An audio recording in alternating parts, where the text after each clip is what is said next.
The father stood in the doorway of his son's room, his hand on the light switch, eyes adjusting to the dim glow of the nightlight.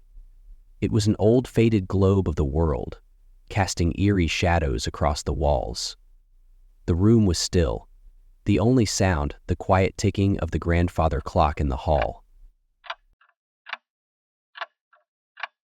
His son was nestled under his covers, as usual, but tonight there was something unsettling about the way he lay there. The boy's face, normally full of innocence and sleepiness at this hour, was twisted into something that made the father pause for a moment. He hesitated, then shook it off. "It's nothing. Kids sometimes just have strange looks on their faces when they're half asleep." But as he stepped closer, the father couldn't shake the feeling that something was amiss. His son's grin stretched unnaturally wide, pulling at the corners of his mouth, the edges of his smile reaching far beyond what was humanly comfortable.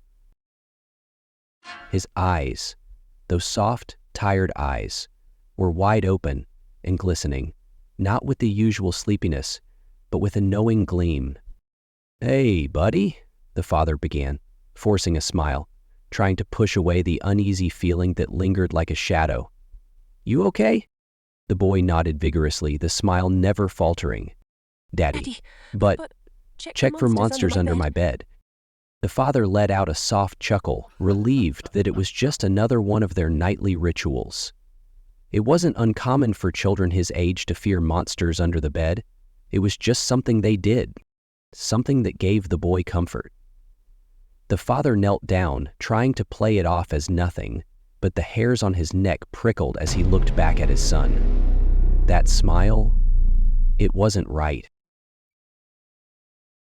"All right," he muttered, easing to the ground and peering under the bed. He half expected to see nothing, just a dusty floor and forgotten toys, as usual. But instead, his breath caught in his throat. There, huddled on the floor in the shadows, was a pale, trembling figure. His son. It was his son, but something was terribly wrong. His skin was ghostly white, his eyes wide and full of fear, pupils dilated in terror. His small body trembled, as if chilled to the bone.